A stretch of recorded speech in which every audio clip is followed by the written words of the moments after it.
ஞானானந்தமயம் தேவம் நிர்மலஸ்படிகாகிருதியும் ஆதாரம் சர்வ வித்யாநாமயக்ரீவம் உபாஸ்மகே. அஸ்ட்ரோ டிவி நேயர்களுக்கு அஸ்ட்ரோ கேஎஸ் ஐயங்காரின் பணிவான நமஸ்காரங்கள். வார பலன் 23/12/2024 29/12/2024 வரை உண்டான வாரத்திற்கு மேஷம் முதல் மீனம் வரை என்னென்ன பலன்கள்னு பார்ப்போம். முதல்ல இந்த வாரத்துக்கு உண்டான கோல்சாரம் என்ன, இந்த வாரத்தில் வரக்கூடிய விசேஷ நாட்கள் என்ன, அதற்கு பிறகு இந்த வாரத்தில் எந்தெந்த ராசிக்காரர்களுக்கு சந்திராஷ்டமம், இதை வருஷப்படுத்தி நம்ம பார்க்கலாம். இந்த வாரத்தினுடைய கோல்சாரம் அப்படின்னு பார்த்தோம்னா, ரிஷபத்தில் குரு வக்கரகதியில், கடகத்தில் செவ்வாய் வக்கரகதியில், கன்னியில் கேதுவும், விருச்சிகத்தில் புதன், தனுசுவில் சூரியன், மகரத்தில் சுக்கிரன், கும்பத்தில் சனி, மீனத்தில் ராகு. இந்த வாரத்தில் பார்த்தோம்னா அதிவேகமாக செல்லக்கூடிய கிரகமான சந்திரன் உத்திர நட்சத்திரம் கன்னியா ராசியிலிருந்து, அதாவது 2வது பாதத்திலிருந்து மூல நட்சத்திரம் முதல் பாதம், அதாவது தனுசு ராசி வரலும் போகிறார். இந்த வாரத்தில் பார்த்தாலேயானால் 4 ராசிகள், அதாவது கன்னி, துலாம், விருச்சிகம், தனுசு 4 ராசிகள் போகிறார். இந்த வாரத்தில் வரக்கூடிய விசேஷ நாட்கள் என்னென்ன அப்படின்னு பார்க்கும்பொழுது, இந்த வாரத்தில் 23/12/2024 அன்றைக்கி அஷ்டகா அன்வஷ்டகான்னு போட்டிருக்கும். அதாவது பொதுவாக ஒரு வருஷத்திற்கு 96 நாட்கள் தர்ப்பணம் செய்ய வேண்டிய நாட்கள் பித்திருக்களுக்கு உண்டானது. இதில் பார்த்தாலேயானால் அஷ்டகா அன்வஷ்டகா அப்படின்றது மார்கழி மாதத்தில் வரக்கூடிய கிருஷ்ணபக்ஷ சப்தமி, அஷ்டமி, நவமி இந்த 3 நாட்களும் தர்ப்பணம் பண்ணணும். அந்த மாதிரி மார்கழி, தை, மாசி, பங்குனி இந்த 4 மாதங்களும் 3 நாள் 12 நாள் பண்ண வேண்டிய கட்டாயம். இது ரொம்பவும் விசேஷமானது, மிகவும் முக்கியமானதும் கூட. உங்களுடைய அருகில் இருக்கக்கூடிய சம்பிரதாயத்தை பேஸ் பண்ணி இருக்கக்கூடிய வாத்தியார்களை கேட்டு தெரிஞ்சுக்கோங்க. இந்த வாரத்தில் பார்த்தாலேயானால் ஏகாதசி எண்ணிக்கை அப்படின்னா 26ஆம் தேதி அன்னைக்கு ஏகாதசி வருது. வைணவர்களுக்கு மிகவும் பெரிய ஏற்றமான காலம் இது. ஏகாதசி தேய்பிரையில் வருது. அதுக்கப்புறம் வளர்பிரையில் வரக்கூடிய ஏகாதசியில் பார்த்தாலேயானால் அது வைகுண்ட ஏகாதசி. இது தேய்பிரையில் வரக்கூடிய ஏகாதசி. இதற்கு அடுத்த ஏகாதசி வைகுண்ட ஏகாதசி. அந்த ஏகாதசி அன்றைக்கே சுவாதி நட்சத்திரம். சுவாதி நட்சத்திரம்னு சொல்லக்கூடியது ராகுவினுடைய நட்சத்திரம், அதுவும் நரசிம்ம பெருமானுடைய நட்சத்திரம். அதாவது ராகுவினுடைய நட்சத்திரம் அப்படின்னு சொன்னாலே திருவாதிரை, சுவாதி, சதயம் இந்த 3 நட்சத்திரம் ரொம்பவும் விசேஷமானது. திருவாதிரை சிவனுக்கு ரொம்பவும் விசேஷம். ஆதிரை அதாவது திரு என்ற அடைமொழி கொண்டது 2 நட்சத்திரம், ஒன்று திருவோணம், இன்னொன்று ஆதிரை. இந்த 2 நட்சத்திரமுமே மிகவும் விசேஷம். இதில் பார்த்தீங்கன்னா ஆதிரை நட்சத்திரத்தை பொறுத்தவரையிலும் சிவபெருமானுக்கும், ஸ்ரவண நட்சத்திரம் ஓண நட்சத்திரத்தை பொறுத்தவரையிலும் பெருமாளுக்கும் மிகவும் பிரசித்தியாக சொல்லக்கூடியது. இதில் திருவாதிரை நட்சத்திரம் ராகுவினுடைய நட்சத்திரம். அதே மாதிரி சுவாதி நட்சத்திரம் நரசிம்ம பெருமாள் நட்சத்திரம், லக்ஷ்மி நரசிம்மனுடைய நட்சத்திரம். அதே மாதிரி சதய நட்சத்திரம் அப்படின்னு பார்த்தாலேயானால் இந்திரனுக்கு உண்டான நட்சத்திரம். அதனால் ராகுவினுடைய நட்சத்திரங்கள் எல்லா நட்சத்திரங்களும் ஐஸ்வர்யத்தை கொடுக்கக்கூடிய நட்சத்திரங்கள். இந்த காலகட்டத்தில் அதாவது லக்ஷ்மி நரசிம்மரை வணங்குறது, அதாவது சுவாதி நட்சத்திரம் ஏகாதசி எல்லாம் வர்றதுனால லக்ஷ்மி நரசிம்மரை வணங்குறது ரொம்பவும் விசேஷமானது. இந்த 26/12/2024 அன்றைக்கி வரக்கூடிய ஏகாதசி அன்னைக்கு. அதுக்கு அடுத்த நாள் மகாபெரிவரனுடைய ஜெயந்தி வருது. 27ஆம் தேதி 27/12 அன்னைக்கு அவளுடைய பெரிவாளுடைய ஆராதனை வருது. 28/12/2024 அன்றைக்கி சனி பிரதோஷம். சனி பிரதோஷம் ரொம்பவும் விசேஷம். உங்களுடைய கடன் தீர்க்கும், அதுவும் தேய்பிரையில் வேறு வருது, கடன் தீர்க்கக்கூடிய நாளாக வச்சுக்கணும். இந்த சனி பிரதோஷத்தில் விரதம் இருந்தேயானால் கண்டிப்பாக பிரதோஷ கால பூஜையும் பார்த்துட்டு, அதாவது சாயந்தரம் 5:45 6:15 மணி வரலும் உண்டான நேரத்தில் பிரதோஷ கால பூஜையையும் பார்த்துட்டு, அதற்கு உண்டான தீபாராதனையும் பார்த்துட்டு, சிவபெருமான் வலம் வர்றதையும் பார்த்துட்டு, அதுக்கப்புறம் போய் அந்த பிரசாதத்தை சாப்பிட்டுட்டு அதுக்கப்புறம் உபவாசத்தை முடிக்கிறது பெரிய விசேஷம். இதன் மூலியமாக நீங்கள் நினைத்த காரியங்கள் அனைத்தும் நடக்கும். இருக்கக்கூடிய கஷ்டங்கள் அனைத்தும், உடல் நலத்தில் இருக்கக்கூடிய கஷ்டங்கள், அது தவிர பண கஷ்டம், கடன் இந்த மாதிரியான அதாவது கடன் திருப்பி கொடுக்க முடியாத அளவுக்கு கழுத்துக்கு மேலே கடன் இருக்கிறது எல்லாமே இந்த சனி பிரதோஷத்தின் மூலியமாக குறையக்கூடிய வாய்ப்புகள் உண்டு. ஆயுள் கண்டங்களில் இருப்பவர்களுக்கு ஆயுள் கண்டங்கள் நீங்கக்கூடிய வாய்ப்புகள் நிச்சயமாக உண்டு.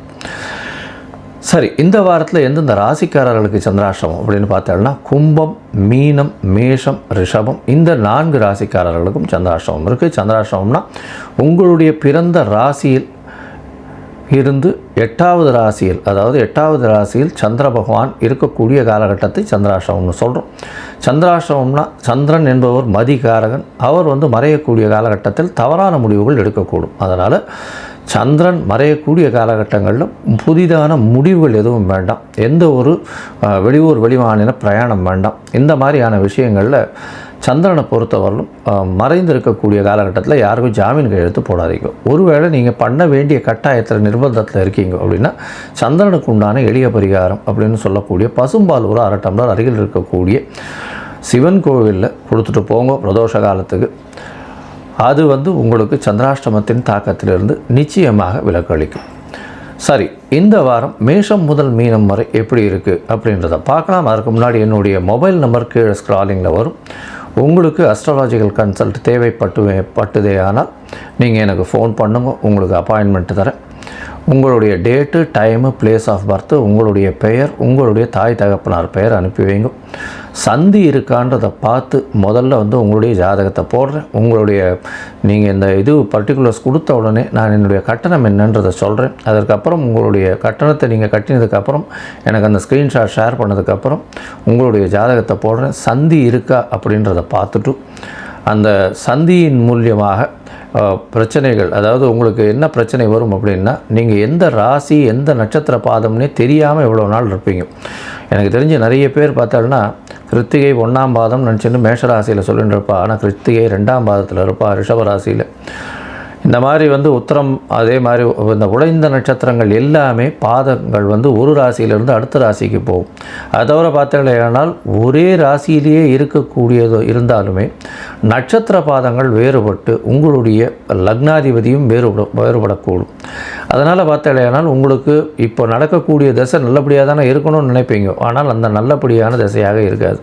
இதற்கு முக்கியமான காரணம் அந்த சந்தி. அந்த சந்தி நட்சத்திர சந்தி, நட்சத்திர பாத சந்தி, லக்ன சந்தி இதெல்லாம் பார்த்து உங்களுடைய ஜாதகத்தை போட்டு அதுக்கப்புறம் ஒரு 3-4 நாளில் அப்பாயின்மெண்ட் கொடுக்குறேன். நம்ம ஆன்லைனில் டிஸ்கஸ் பண்ணலாம். இப்போ மேஷம் முதல் மீனம் வரை 23/12/2024 29/12/2024 வரை உண்டான வாரத்திற்கு என்னென்ன பலன் அப்படின்னு ஒன்றா பார்க்கலாம். மேஷம், அஸ்வினி, பரணி, கிருத்திகை இந்த 3 நட்சத்திரம் 9 பாதங்களை கொண்ட ராசி. ராசியின் அதிபதினு சொல்லக்கூடியவர் செவ்வாய். ராசிக்கு 4ஆம் இடத்துல வக்கரகதியில் நீச்சம் பெற்றிருக்கார். நீச்சம் பெற்று வக்கரம் பெற்றதுனால உச்சம் பெற்றதற்கு சமம் அப்படின்றது ஜோதிட சாஸ்திரம் சொல்கிறது. இந்த காலகட்டத்தில் பார்த்தாலேயானால் உங்களுடைய மன உறுதி மிகவும் நல்லபடியாகவே இருக்கும். எல்லா விஷயத்திலையும் வெற்றி பெறக்கூடிய வாய்ப்பு உண்டு. பண வரவிற்கு பஞ்சம் இருக்காது. ஏன்னா குரு உங்களுடைய ராசிக்கு 2ஆம் இடத்துலையே வக்கரகதியில் இருக்கார். இருந்தாலும் ராசிக்கு 4ஆம் இடத்துல செவ்வாய் இருக்கிறதுனால புதிய வீடு மனை வாங்கக்கூடிய பாக்கியம் நிச்சயமாக உண்டு. தாயின் உடல்நிலையில் நல்ல ஒரு ஏற்றம் இருக்கக்கூடிய காலகட்டமாக அமையும். உங்களுடைய ராசிக்கு பார்த்தோம்னா 4ஆம் இடத்துல இருக்கக்கூடிய செவ்வாய் படிப்பில் நல்ல கான்சன்ட்ரேஷன், ஃபோக்கஸை கொடுக்கக்கூடிய வாய்ப்புகள் நிச்சயமாக இந்த வாரம் அமைய போகிறது. உங்களுடைய ராசிக்கு பார்த்தோம்னா 2ஆம் இடத்துல இருக்கக்கூடிய குரு பகவான் குடும்பத்தில் நல்ல ஒரு சந்தோஷத்தை ஏற்படுத்தக்கூடிய காலகட்டமாக அமையும். குடும்பத்தில் பார்த்தோம்னா கணவன் மனைவிக்குள்ள நல்ல ஒரு அந்யோன்யம் இருக்கக்கூடிய காலகட்டம். ஏன்னா உங்களுடைய ராசிக்கு சப்தமாதிபதினு சொல்லக்கூடியவர் சுக்கிரன். அவர் 7ஆம் இடத்திலிருந்து 10ஆம் இடத்துல இருக்கார். 10ஆம் இடத்துல 7ஆம் அதிபதி 10ஆம் இடத்துல இருக்கிறது ஒரு கேந்திரத்திலிருந்து இன்னொரு கேந்திரத்தில் இருக்கிறது ரொம்பவும் விசேஷம். இதன் மூலியமாக பார்த்தடையானால் உங்களுக்கு எல்லா விதமான ஏற்றங்களும் கிடைக்கும். தொழிலில் பெரிய ஏற்றங்களும் மாற்றங்களும் இருக்கக்கூடிய காலகட்டம். ராசிக்கு 11ஆம் இடத்துல சனி பகவான் 11 இருக்கிறதுனால அபரிமிதமான பணவரவிற்கும் லாபத்திற்கும் பஞ்சம் இல்லாமல் இருக்கக்கூடிய காலகட்டமாக அமையப்போகுது. உங்களுடைய ராசிக்கு 6ஆம் இடத்தில் கேது. இதனால் உங்களுடைய வேலையில் மாற்றம், வேலையில் ஒரு பெரிய ஏற்றம், ப்ரமோஷன் கிடைக்கக்கூடிய வாய்ப்பு, அதன் மூலியமாக உங்களுக்கு அதீத பணவரவு வரக்கூடிய காலகட்டமாக இருக்கும். ராசிக்கு பார்த்தாலேயானால் 8ஆம் இடத்துல 3-6 அதிபதி 8ஆம் இடத்துல மறைந்து இருக்கக்கூடிய காலகட்டம்ன்றதுனால உங்களுடைய முயற்சிகள் வெளிநாடு போகணுன்றதுக்கு பார்த்துட்டு இருந்தேன்னா நிச்சயமாக வெற்றி பெறக்கூடிய காலகட்டமாக அமையும். அது தவிர பார்த்தாலேயானால் 6ஆம் அதிபதி 8ஆம் இடத்துல மறைந்து இருக்கிறதுனால நிச்சயமாக வேலை நிமித்தமாக திடீர் யோகங்கள் வரும். வெளிநாட்டிலிருந்து வெளிநாட்டுக்கு போகக்கூடிய ப்ராஜெக்ட் ஒர்க்குக்குன்னு போகக்கூடிய வாய்ப்புகள் நிச்சயமாக இருக்கும். உங்களுடைய ராசிக்கு 9ஆம் இடத்துல சூரியன் 5ஆம் அதிபதி 9ஆம் இடத்துல இருக்கிறது பெரிய விசேஷம். இதன் மூலியமாக ஒரு திரிகோணாதிபதி இன்னொரு திரிகோணத்தில் போய் அமர்றதன் மூலியமாக தந்தையின் மூலியமாக நல்ல ஒரு ஏற்றம் கிடைக்கும்.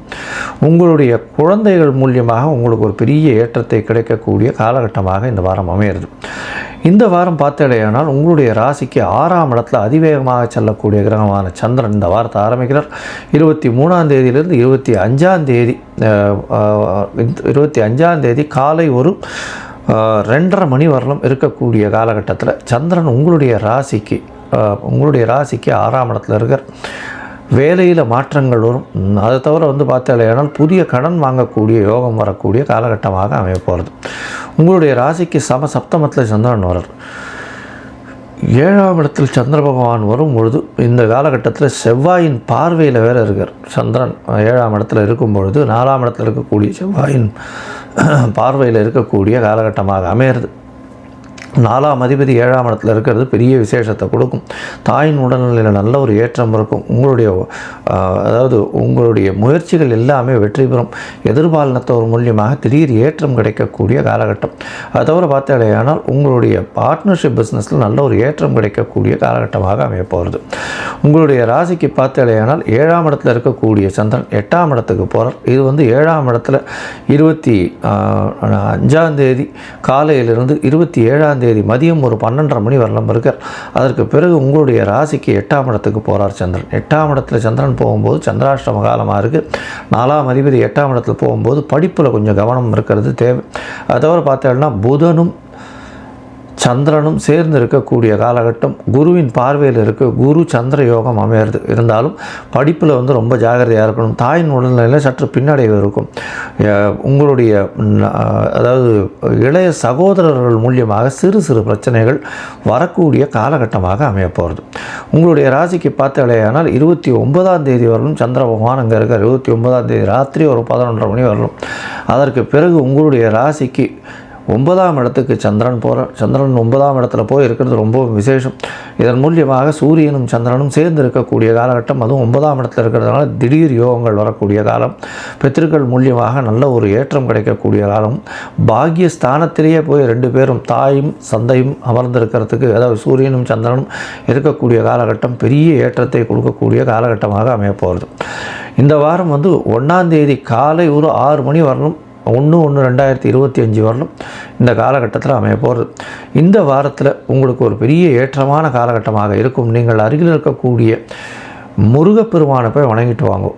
அதன் மூலியமாக நல்ல ஒரு ஏற்றமும் மாற்றமும் இந்த வாரம் நிச்சயமாக வந்து சேரும்.